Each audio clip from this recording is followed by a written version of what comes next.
The squirrel was magic!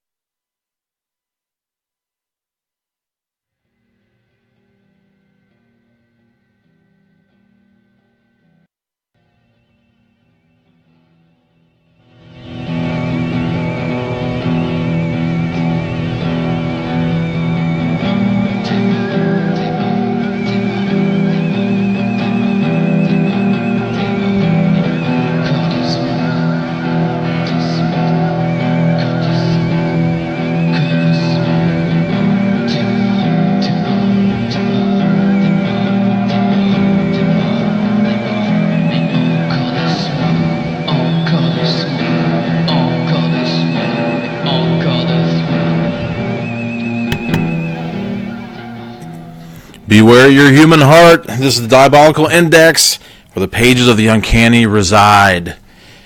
We are coming to you live from Paradox City Books and Games in Rising Sun, Indiana. I am Corey Dawson, and I'd like to thank, I don't know what happened there. I went to an Australian accent or something. I don't know what that was. But I'd like to thank Andrew Moore for having me on, and TJ, where you at, buddy? You're supposed to be down here for this. But TJ of the Heckles and Horror, a brand new horror review show on the Magic Scroll Network. He invited me to do this, and I want to thank him too, wherever he's probably sleeping. But anyway, I wanted to start out with a couple of things here. I have the bookstore down here in Rising Sun, and obviously I read a lot, tons of books. My girlfriend hates my guts for it. Maybe not. I don't know. But anyhow, I also have a writing group that turned into a comic clinic called the Main Street Lurkers. So if you see them around, I'm sure that they'll like to talk about what they're doing right now, which is a lot. And a little, too, kind of. We work on a lot of stuff, and we rarely ever get anything done. But I did want to go through a couple of things about February 5th. It's very important today. There was someone was born today, and someone died today in history. But the one that was born was William S. Burroughs. If you ever heard of William S. Burroughs, if you haven't, I don't know what you're doing here. But basically, William S. Burroughs was one of the Beat generation. He was one of the most influential Beats, especially when it came to the heroin culture, and he ended up having one of the most banned books of all time, Naked Lunch, and he actually dabbled in a little bit of science fiction, too, in his time. But he was actually a big proponent of Kurt Cobain, so that might be one reason why you knew him. He wrote Junkie, Naked Lunch, The Nova Express, The Soft Machine. There was a lot of dystopian futures in there. But, and who knows, we might get into it on the Diabolical Index. But another person ended up dying on February 5th. And it might be a little bit less known, but actually, I don't know if you can see it here, Alfred Hitchcock presents here. He had a couple of her novels made into movies, but it's Patricia Highsmith. Patricia Highsmith wrote Strangers on a Train and wrote The Talented Mr. Ripley, which was made into a movie not too long ago and pretty much changed everything. But actually, one of the books I'm going over tonight had a really wonderful movie made of it, and you'll probably know which one. But that's what happened today in history, literary history. And now to the index. Entry number 1, listing number 1. It was kind of a bad one. When TJ and Andrew brought the idea to the podcast, the thoughts that went through my head were pretty insane. I thought all kinds of stuff, Where do I start? What rates the first show? What rates the first entry of the Diabolical Index? As you can imagine, my thoughts went wild. I thought of all kinds of things, all kinds of ideas. But the very first thing I thought of was, it was about a football star that was tied up in the back of a car, in the trunk of a car, about to be tortured. But not by his enemies. He's going to be tortured by his friends. It was the book Just Like Hell by Nate Southard. And I'm more jealous of that title than I can tell you. I wanted, ever since I saw that title, I wish I could have written that book just so I could put that title on there. And I thought, what's the newest, shiniest report from the unseen demons of everyday life? Picture this. Guy's in a strip club, downtown Newport. That's one thing about this book that totally blew me away, was how comfortable he was with the places that he was talking about. It's because it's places that we all know around here. If you've partied in Cincinnati at all, if you've been to Shorevine or any of the environments down there, you know what he's talking about. But this place is called Foxy's, and it's down in Newport. And the very first pages, prologue of the book, the guy's just having a good time. Although he's racked with guilt, that's another common thread through this book, is, you're always there doing it, but you think in the back of your head if you should be or not. But a dancer comes out, and she's writhing around, and he's having a few drinks, and so is his friends, and then he sees a tattoo, and then he sees a gun. She raises it, and she kills everyone within range of this guy. Just shoots him dead. There's, like he says, like Nate says in the book, there's blooms of blood just everywhere. And she takes a look at him, and she points the gun at him. And then he's the only one left alive, except for her. She ends up turning the gun on herself. Her name's Porcelain. The lead character of this book's name is Jason Hawks. He's a stand-up comic. I actually contacted a stand-up comic to see what he thought of the descriptions of what it's like to be a stand-up comic, and he didn't get back to me. But personally, I thought it was pretty legit. But anyone on here?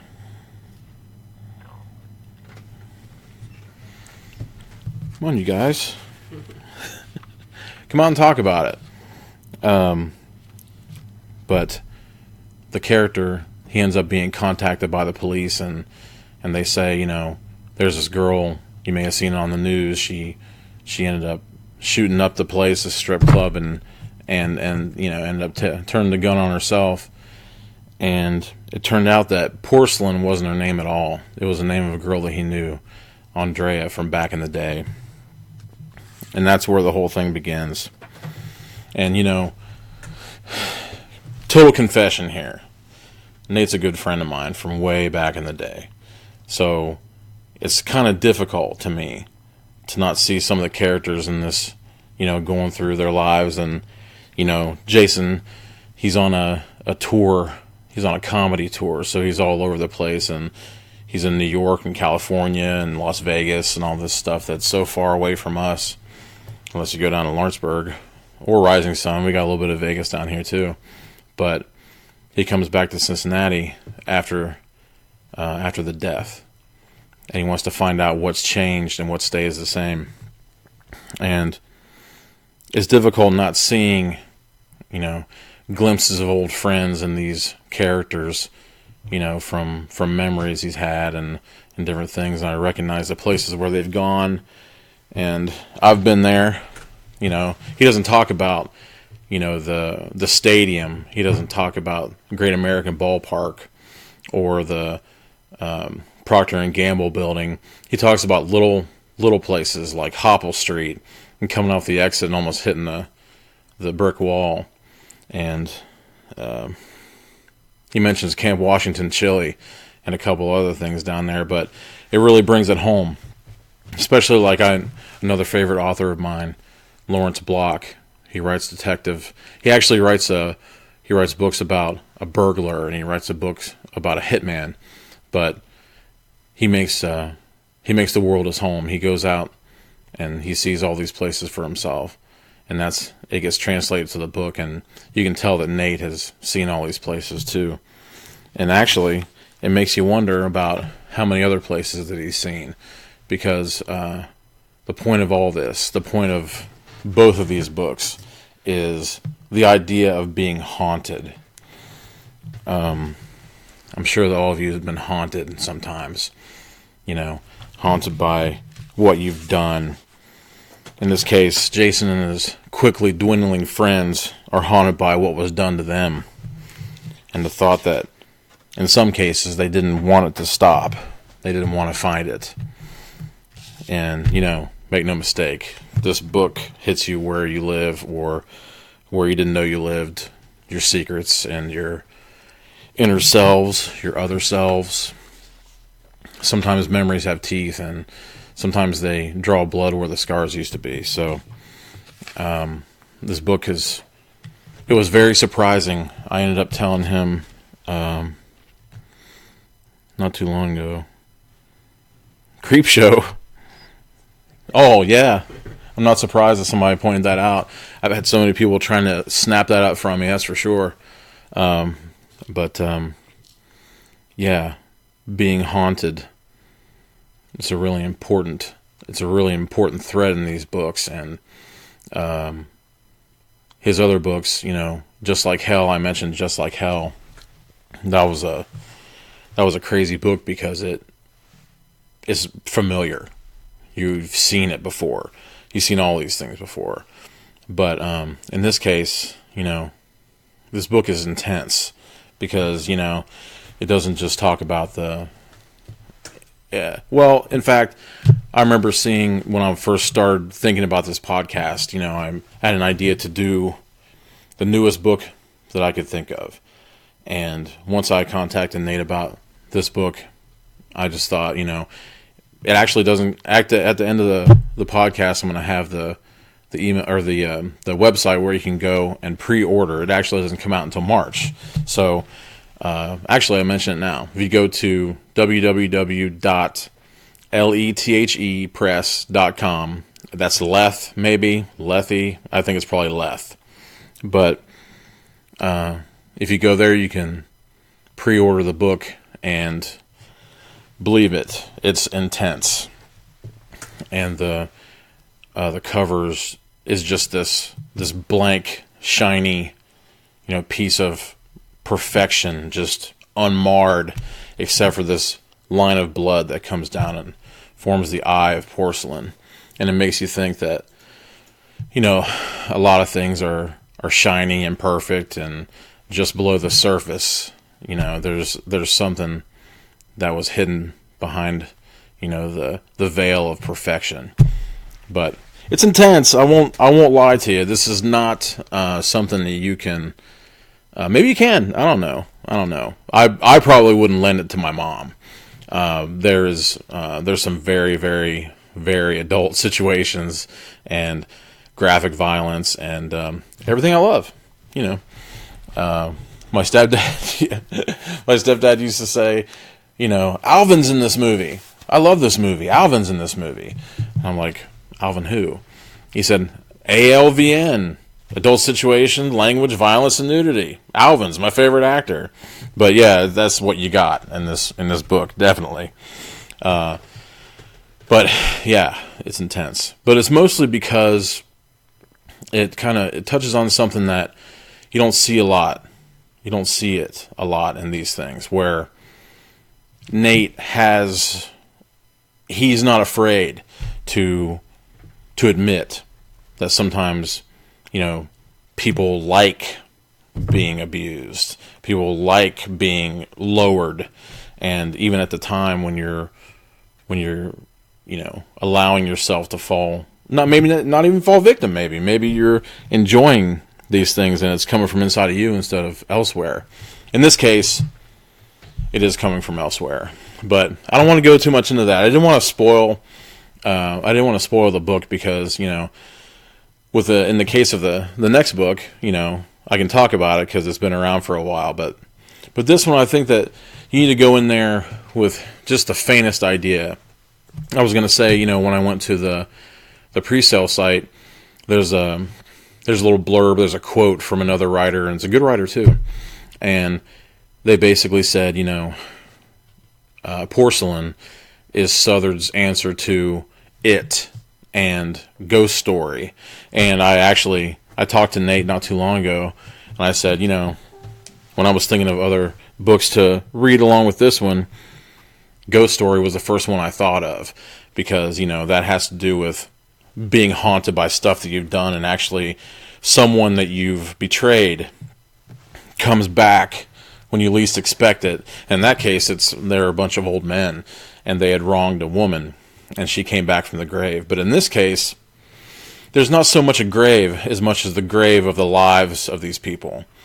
I mean, you go ahead and you live your life, and you may try to forget, or maybe you've forgotten and not even tried to, but then something reminds you of that time, of that feeling inside of you that not only did you not know was there, you didn't want to stop it. You wanted to let it go and let it breathe and scratch and bite.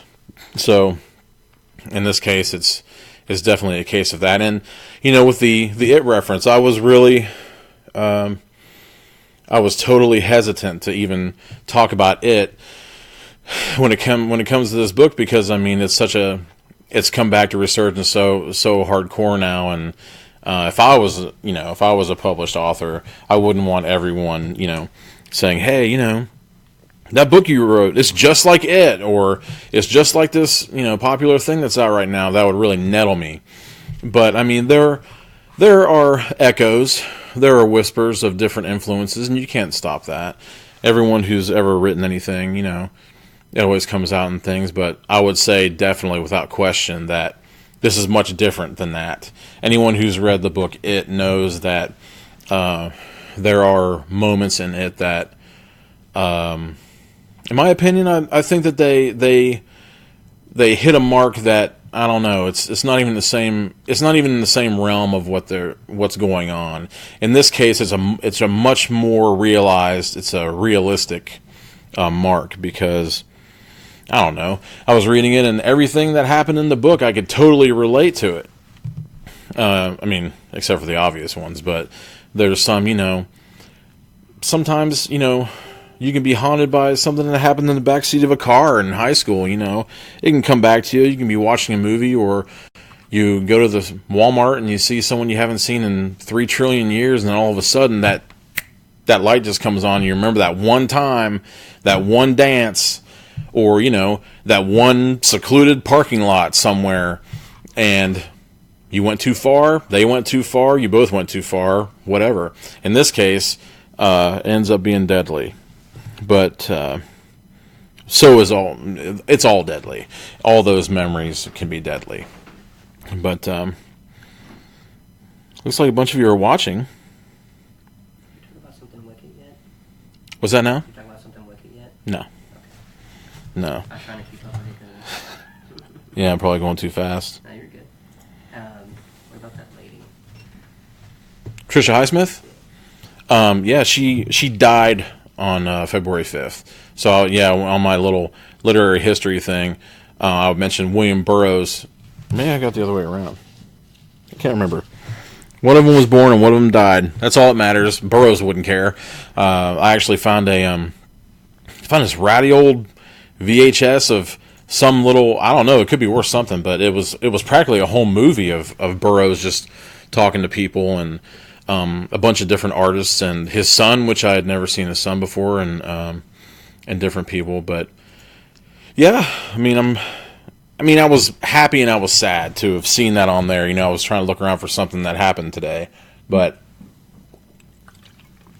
it just so happened that both of them meant a lot to me, and I was really familiar with both of them. And actually, I almost venture to guess I'm more familiar with Patricia Highsmith, because Strangers on a Train, that's one of my favorite Hitchcock movies.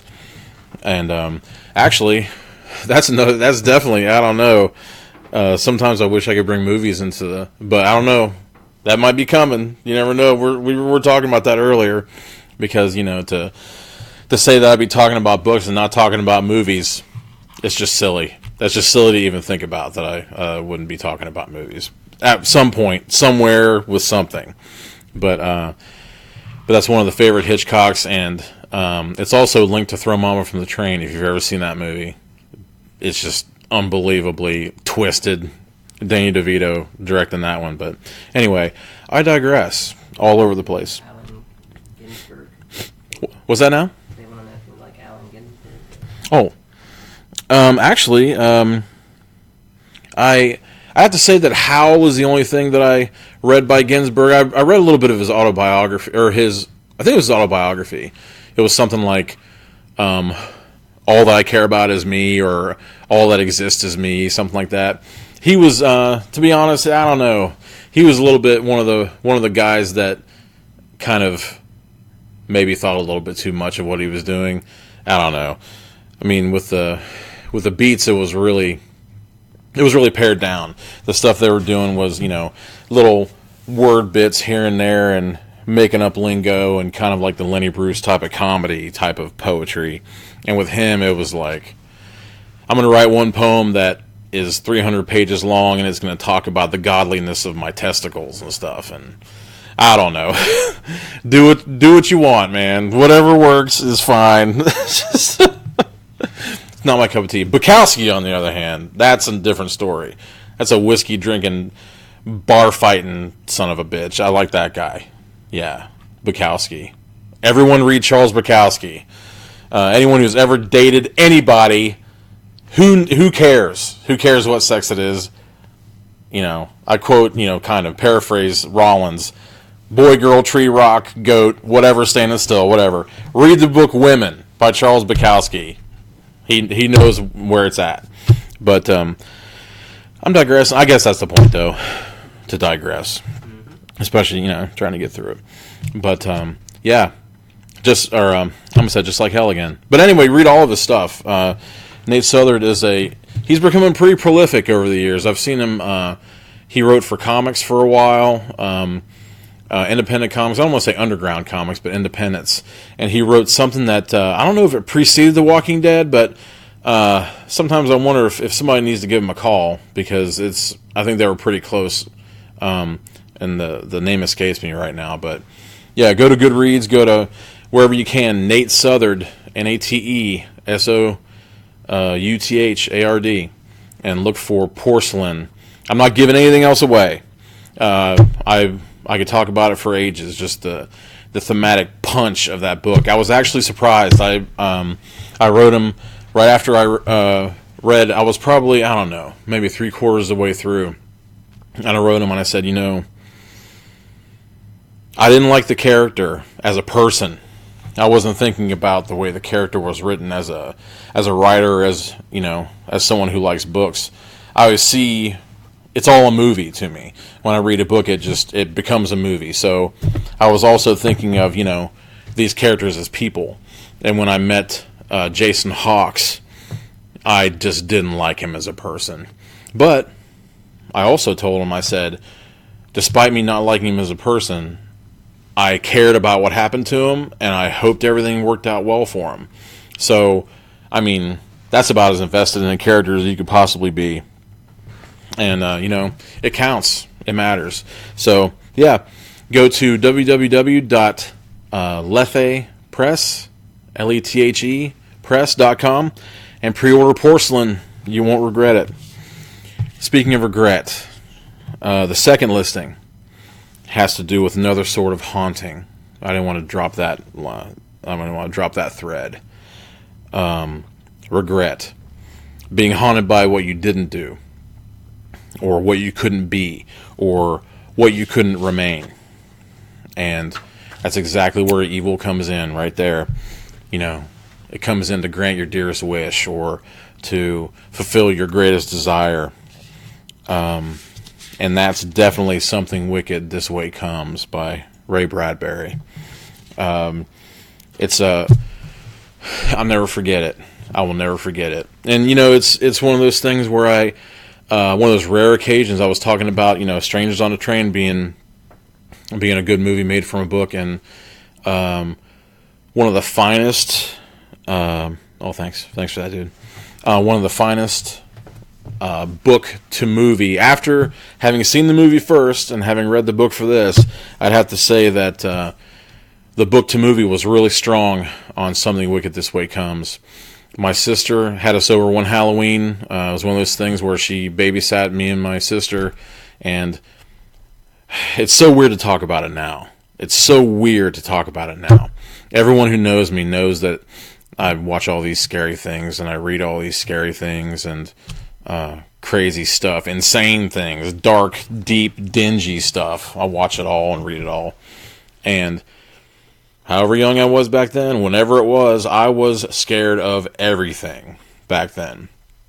And, you know, I was probably this high, whatever age that would have been, but that was a long time ago, as you can see right here. This is perfect evidence right there, yeah. But, yeah, that was a long time ago. But she said, hey, you know, let's watch some Halloween movies. And I thought that she was putting in, you know, and she had them. She totally, she knows how to pull off a trick, that's for sure. A joke, trick, whatever. She had the Walt Disney, Donald Duck, Halloween funny things. And this is back in the VHS era, back in the Stone Age that I still live in. I got all kinds of VHS still. But she had those on top, but under it, she had Something Wicked This Way Comes. And she ended up putting that in there, and without a doubt, that's easily one of my favorite scary movies. And, you know, a lot of stuff holds up even to this day. And once I read the book, I realized that there were things that totally translated. I mean, Will Holloway, the tow-headed boy, and Jim Nightshade, the boy with hair black as pitch, you know, these two solid, fast friends that you never find out what happens later, what happens in their old age, which would be good. I'd be interested, because the story has a lot to do with age, you know, the regret of age and missing out on what you were too busy working to do, or too busy, you know, caring about money to do, caring about your status, your situation to care about. So, it's Illinois, and it's in a unknown time. In the movie, it seemed like it was somewhere, I don't know, in the Depression, sort of, or maybe pre-Depression, post-20s, something like that. But in the book, it seemed like it was almost like an anytime, where someone could walk around with a lightning rod and sell them door to door. You know, Mr. Fury selling his lightning rods door to door, and these two kids. I mean, it's totally timeless. That's what it tapped into, and the Goonies tapped into, just like this, because these two kids are there, and one of them, you know, sees his dad, Mr. Holloway, who actually in the movie, he's the librarian, and in the book, he's the janitor of the library. So that was kind of a blow, because, you know, having my bookstore, when I have it and the things, I always think of that guy, Mr. Holloway, as, you know, they walk in the door and they say, you know, hey boys, how you doing? Are you looking for dinosaurs today, or do you want to headhunt with the natives and maybe not come out alive or end up in the fire pit? Like, what do you want to do? Because the wonder of innocence is there, and that's what the carnival comes to suck up and eat and destroy by giving them exactly what they want. I am going to hit this damn book every time damn it. Anyway, putting it over there. But yeah, he wants to be a man. He's tired of being a little boy. He's tired of being too small to ride the big rides, and, you know, he's too young to go to war, and he can't leave home. So there's regret there too, because he regrets that he's still so small, and he talks about, you know, being 2 days older than his friend, or 2 minutes older, or 2 hours older. Whatever it is totally inconsequential, but as a child, it means everything. Except for the fact that the carnival sees this, and Mr. Dark, the illustrated man, sees this, and can't wait to get his tattooed arms around this boy to make sure that he can twist that desire to be older by putting him on the carousel and making it go forward a couple of years or go backward a couple of years, like Mr. Cougar, his second in command, his right-hand man, this big giant of a man who becomes a little boy to go home with Miss Foley, the older lady who wishes she was young again when she goes into the mirror maze of the carnival. I know this story pretty well. I'm not even looking at this thing. I know the story very well. It's all about the dangers of wanting what you didn't want before or didn't try to get before. You have to remember that, therein lies madness. If all you do is thinking about the before and you forget about the now, then you're destined for failure and pain. And they live on that sort of pain.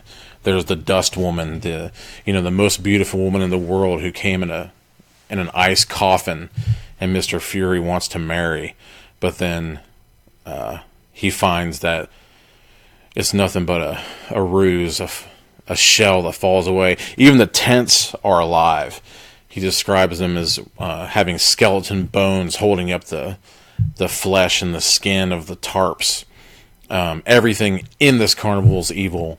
If you know the secret, then you're going to be pulled down by it, and all the evil inside works to help beget more evil.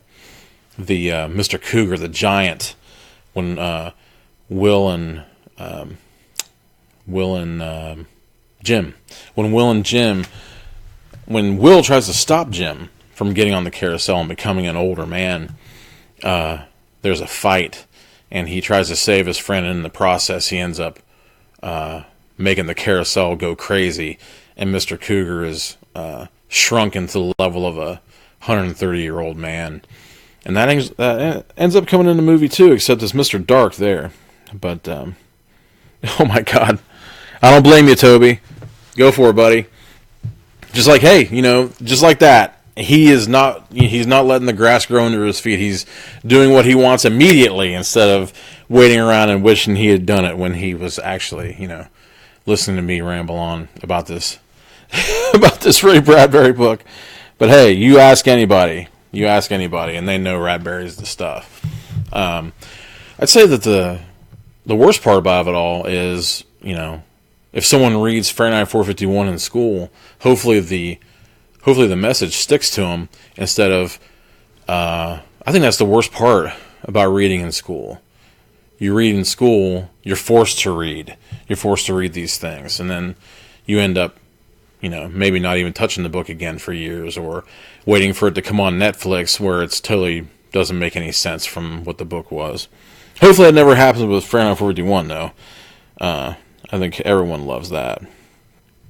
But I think that I could probably definitely say that anything Bradbury puts out is worth it. Illustrated Man, October Country, R's for Rocket, Martian Chronicles, any of that type of stuff. He's really good at finding the darkness in the everyday, which, like Nate, with that, with stuff that you remember. You remember these, these feelings and these ventures that you went on to do, and they may not have been, what you should have been doing, but that's another thing. I mean, if you don't do them, and you don't descend into the cave, and you don't fall into the pit, you might regret it.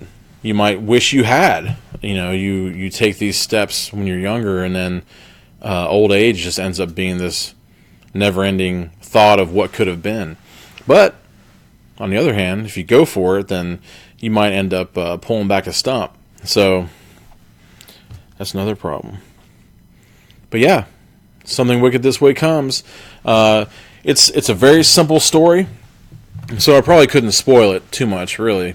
Once the carnival comes into town, the barber smells that cotton candy, and everybody knows something's coming, and it turns out that what's coming is evil. But check it out if your earliest opportunity. Yeah, and also, we had spoken about what I would do in between these podcasts. If everybody tunes in and is interested in what I'm talking about, then I might do it a few times a month. And whoever's listening, I had an idea about what to do in between. I kind of wanted to see what you thought about it. I don't know who remembers the Choose Your Own Adventure books, but since you guys are tuning in, I need a game night. Okay. What's the context on that one? I don't know. Was he watching the other one? I don't know. Maybe that was it. He's saying, "Get this guy out of here. Get those games playing again." But yeah. But there's a game night for you. You know, I crack open the Choose Your Own Adventure and I say, you know, are we to go to the left or are we to go to the right? And we'll see who comes out alive because a lot of times, yeah, man. Joe Starward Moore is flat out. I loved him with a passion. I ended up finding some around here, and I thought maybe it'd be a good time to read them on here and have everybody interact and make the decisions and see how we come out. But, yeah, if you think that's what I ought to do twice a month, rock on. Yeah, I think it's pretty much unanimous. I'd be really surprised if there wasn't a whole lot of people around there that didn't dig those. That's Paul, probably. Yeah, I mean, if you guys, whoever's interested, just, you know, tune in and we'll go through it. I haven't figured out what's going to happen about because it's going to be by mob. It's going to be by majority rule. So, you know, if there's 6 people who say go to the left and 3 say go to the right, and we go to the right and we end up getting croaked, I guess we'll be carrying your bodies up back through the cave again to go the other direction. I don't know. Got to figure that out. All right, James. James Grant in the house. He's a member of the Main Street Lurkers. Absolutely.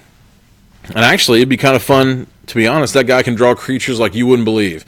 It'd be fun to have him drawing creatures there. Although there might be another podcast that has to deal with that. So stay tuned. You never know. Sky's the limit. I have no limit of interests, and I have no limit of, I don't know. Is a cheesy goosebump one. What's that now? Oh, that's right! I totally forgot about that. Yeah, man. Oh, man. That might be a good one to start out with. That might get all kinds of people listening then.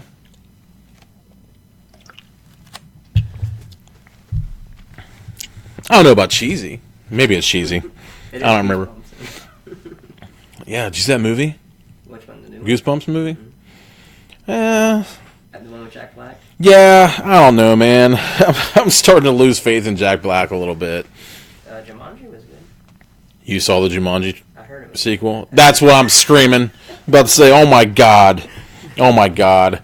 I was about ready to just turn it off right there. It's like, you're seeing that damn... Oh! Thank God. He said he didn't actually see it. He just heard it was good. I don't know. I'm starting to question it now. His cheeks are getting all red, but... oh, God. Quantum mechanics books? That would be interesting. I can just see the... I can just see the likes just falling into the trash as I'm going, you know... Oh, my God. Okay, Joe, to each their own. To each their own. You know, somebody... people can like what they want to like. Whatever you like, you can like. This, you know... I'm getting rid of these. I can't have these here. I'm just getting too bent out of shape. It's that whole Jumanji thing. I just can't get rid of it. It makes me wish it was the Zathura ended up being a book. I didn't know there was a third one. Well, Zathura. Yeah, they were kind of related somehow. So, yeah, they're calling me out. Hey, I can't lie. I got an expressive face. Somebody tells me they're seeing a Jumanji. Oh, God. And that's the thing, man. That's the thing. I can't even say that I mean... Did you watch Jumanji? Did you watch it? No. You mean the new one? Yeah. No, I didn't see it. I get into a video game, though. That's where it belongs. Yeah. If you're gonna... Wow, I'm getting like... I'm like, you know what, man? I'm getting all crazy. It's like, this is supposed to be a calm analysis of books. Maybe that's a mistake. I'll just come in here and go, hey, you know what? This is the book I like, and this is the why I like it, and you ought to like it too. There it goes again. I keep like fading into this weird accent. You want to make a book like so that way, like if they want to read along. Say what? Like if pick a book of a month. Pick a book of a month, and then The next episode, you guys review it together. That's an idea. don't know if that's something you would like to do. If everybody would be up for it. Let's see. Did I see the... I did. I was kind of confused, though, on the Avengers Infinity preview. I saw one that said that it was the official one, and it just looked like the old one. It was just kind of like a TV spot. So I don't know if I was looking at the wrong thing or what. I don't know if I've seen a new one. Read the Infinity War comics. That I have done. A friend of mine, I still have them. He let me borrow them, and yeah, he kind of went away for a while, and they're still in my possession somewhere. Hopefully, I don't know. Hopefully, I get them back. You just have floods of likes for some reason. You're talking about the...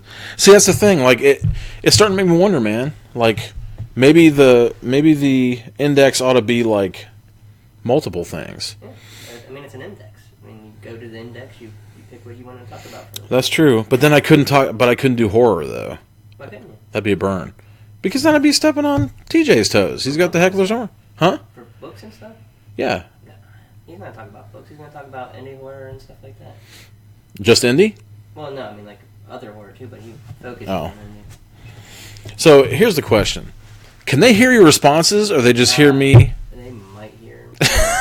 It's like, who's he talking to? I'm always on the side. I'm talking to the man. I'm talking to the great Oz behind the curtain. But yeah, yeah, this has been good. But see, I degrade into movies every time. That's fine. I mean, I can still talk about. Your focus is just on books and the movies. Like you say, you can't talk about books. And not talk Well, about you know what? Yeah, that's the problem, and you know, it's the audience. Oh, there now you're speaking my language, James Grant, Lovecraft. It's coming. I don't even know how to do that. I may have to have you on here for that, James. We could expound on that. That'll be a 2-hour show, easily. There won't even have to be a secondary. I mean, I guess I don't know. There'd be tons to talk about with that. Because I mean, especially since now it couldn't be bigger. Maybe we could have Guillermo come down.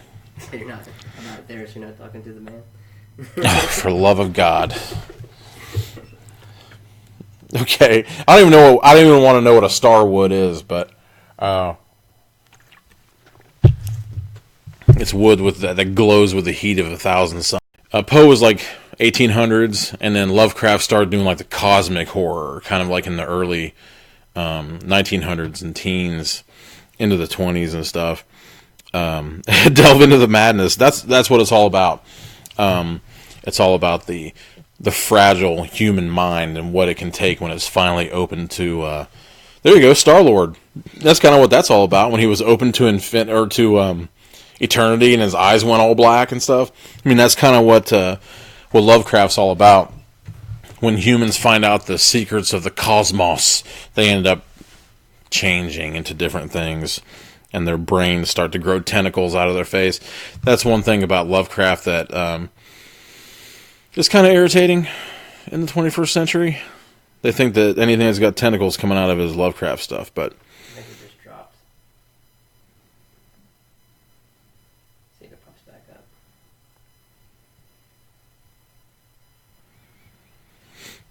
I feel like I'm tending bar. Yeah, I think we just dropped. I think the internet got too much for it. So you just click off? That sucks. Hey man, got a good 45 out of it. Yeah.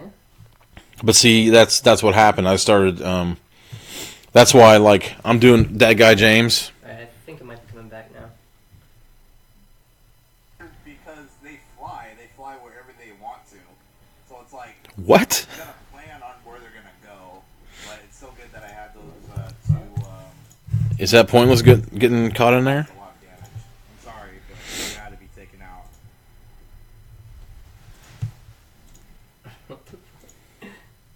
I think you're back.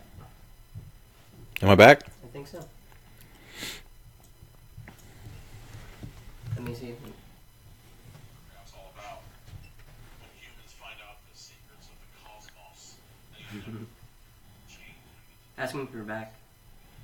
Am I back, you guys? We don't know what's going on here. Technical difficulties. I'll show you what's up. Read them and weep. That's what it's all about. Right there. I don't know. Are you there? Who knows? I think we're back. I think we're good. Welcome back? Yeah. We had a hiccup or something. Well, maybe. Now might be a good time to. We're back. Now might be a good time to ask you guys. If you have any requests, if there's books in the. Kind of going for the weird, unusual, deadly.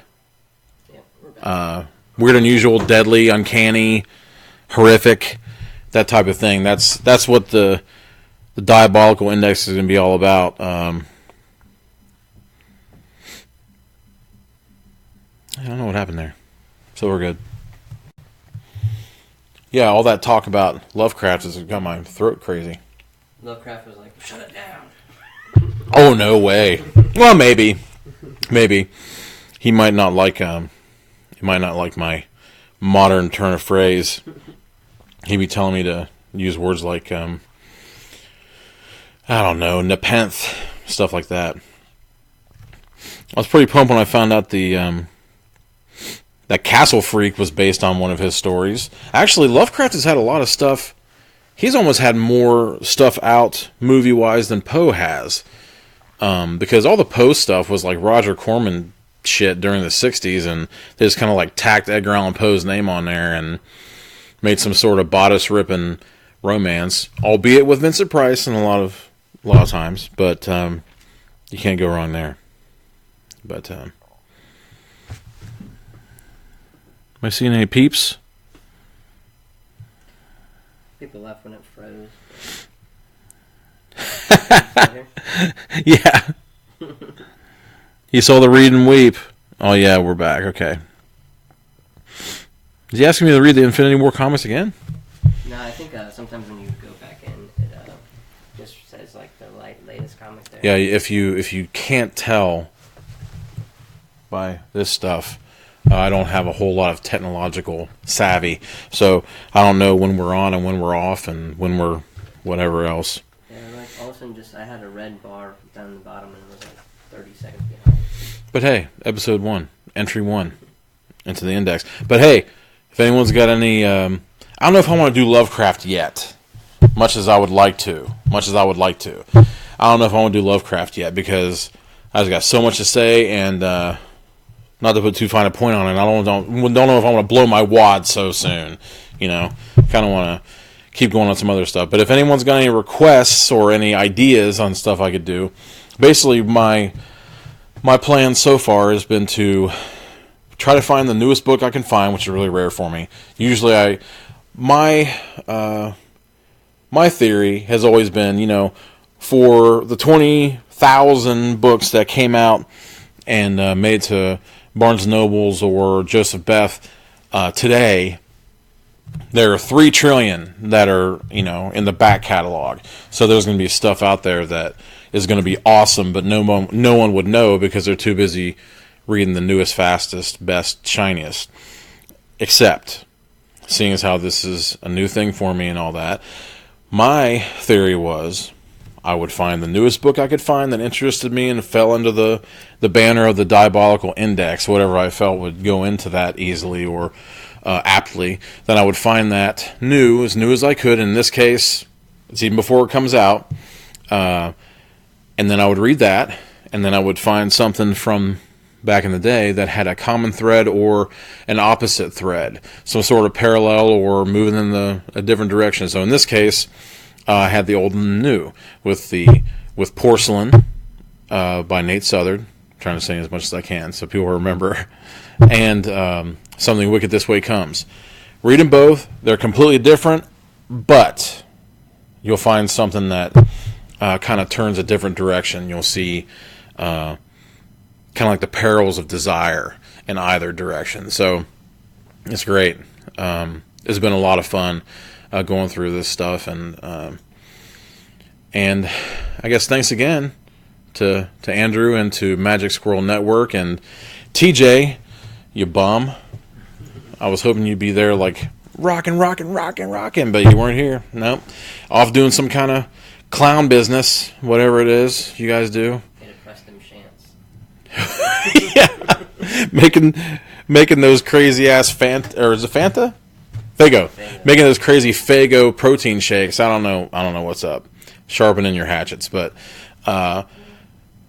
is that him? No. Oh, Robert E. Howard. Oh my gosh, James, you are speaking my language, man. See, Robert E. Howard. That's another place.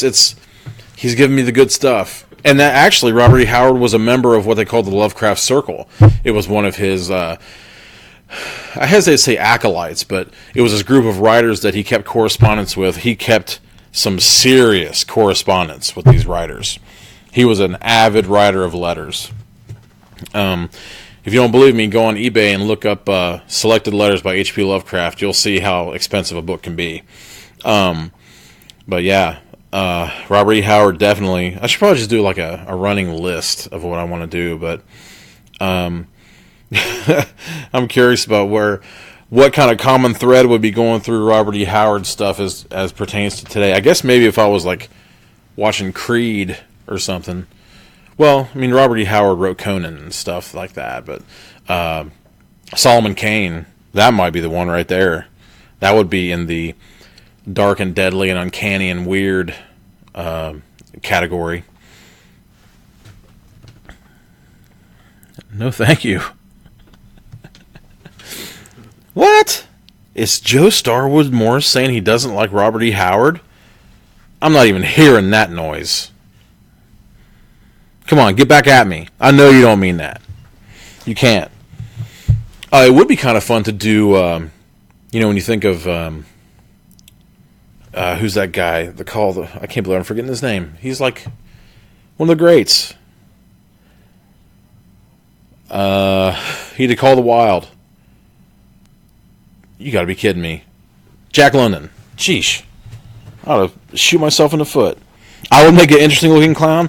That is interesting that you bring that up. I was going to go to clown school and be Pockets the Clown. I was going to have pockets all over me because I normally do. Those who say that cargo is not in style, why don't you just piss up a rope? I'm all about the cargo. If you got a girlfriend, by God, you better have some cargo pants because somebody's holding some keys and some phones somewhere when somebody does something. That's all I got to say. I'm getting bent out of shape again. These people are like riling me up. Maybe they like me better. When I'm all serious, I'm like, yes, this is the thematic approach to this book, and these are the things that are going on. The deep, deep threads that run things like, hey, shut up, man, start talking about the movies you like. Well. Oh, man. Do you know what a chromestothy is? I do not. I just received a couple of those from H.L. Mencken. I bought him because I heard that he could be a real ass. He was a hell of a critic of himself, most of all. Hell yeah to what? What are you hell yeah? Are you hell yeah me lose my cool, or I don't think you've done that yet. I don't know. Yeah, I keep thinking it looks like I'm tending. Maybe that's what I ought to be doing. Maybe I should be like the bent out of what? Oh, I gotcha. See, this is where we go into the portion of the program where I talk about the use of commas. See, he put no thank you with no comma. So, of course, I took it at the normal convention of anyone who'd be reading that. I bet Melanie is rolling her eyes so hard right now because she hears me do this all the time. If he would have put a comma right after no, then I would have totally gotten it, but he was in such a hurry. He was in such a hurry to just show the love that's okay. That's totally fine.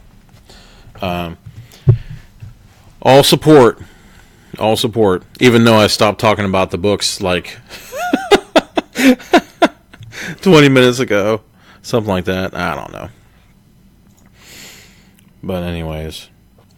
Yeah, so are we agreed? Do you think you want to do the Choose Your Own Adventure next week?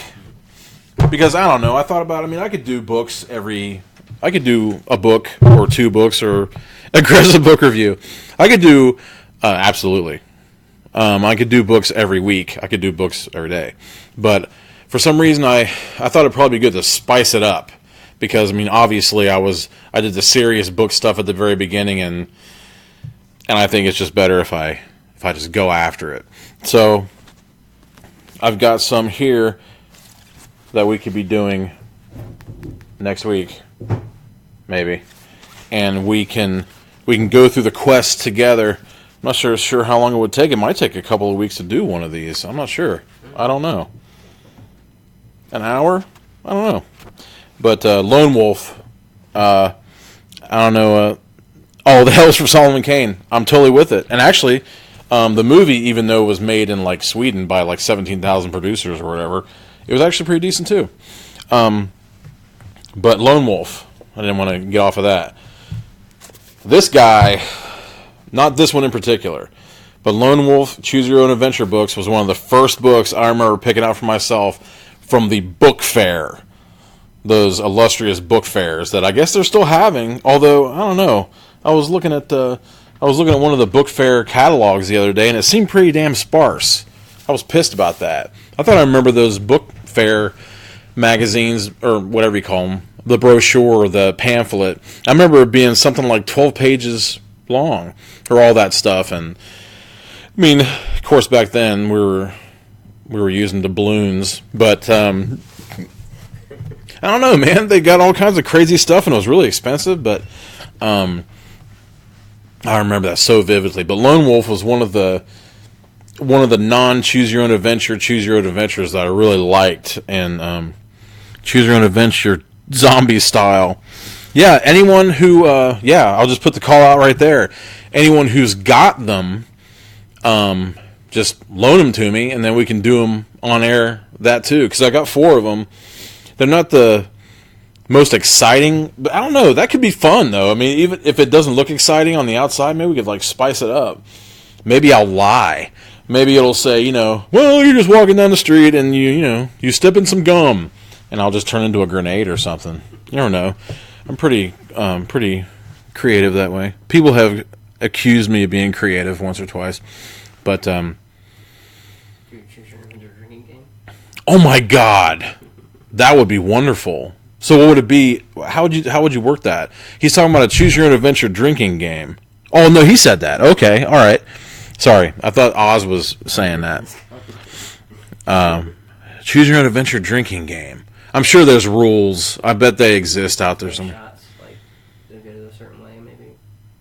Because it seems like it wouldn't last forever. I mean, you'd hit some sort of wall. You'd fall in a pit. So, I mean, maybe if you fail, you drink. Maybe if you fail, you drink 2, and if you win, you drink 1. Because you couldn't just not drink and then drink. You get nowhere fast. I was like, maybe do it as a group, and whoever, as many drinks as... Yeah, there you go. Yeah, but hey... Hydrogen oxygen cocktail. That's what I was doing tonight. I saw the hijinks on Heckles and Horrors. I saw that stuff. What was that? Red Stripe? It was Coors Light. Are they putting Coors Light in little bottles like that? Yeah. I'll be damned. Throwback. I'm liking that stuff though. But see, I don't know that. I don't like Coors Light. I only have science books. Well. Isaac Asimov, one of the finest scientists of all time, he wrote a lot of stuff. He actually wrote, this is going out to Jennifer out there, said he didn't like Isaac Asimov doing the limerick books. I love me some Isaac Asimov limericks. I don't even know if you're watching. You might not be. I don't know. If you're not, I don't know what to tell you. But, hey, there you go. But I think it's about time to wrap it up. I just want to thank Andrew again. I'll be thinking about next week. Any requests, just send it to the Magic Squirrel Network or send it to me at the shop, Paradox City Books and Games, or whatever. Porcelain by Nate Southard, www.lethebooks.com, or Lethe Press. It's in the description. Okay, cool. Lethe Press, I think. Pre-order.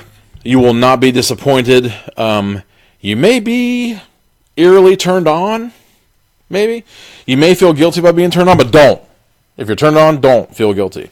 But there's liver destruction. There's a lot of stuff in that book. It's got something for everyone. But you'll remember things. You'll remember lessons. And also, all the lessons you could possibly ask for. Something Wicked This Way Comes by legendary Ray Bradbury. Watch that movie. Walt Disney made some great, scary movies out there, and they fall by the wayside. People are constantly thinking about Frozen, and they forget about the old scary stuff that they do. All great fairy tales are scary. Don't let anyone else tell you different. If you don't believe me, just remember that Cinderella's, I think that her stepsisters, one of them got her feet cut off and turned into iron or something. It's crazy. Read the old school fairy tales. Don't read this. Don't read the Disney stuff. Read the old school stuff. You'll find out what's up. Guinness Stout. Okay. I don't drink beer that you can eat with a spoon. But anyway, this has been the Diabolical Index. Beware your human heart. See you next time. Can you push pause on that?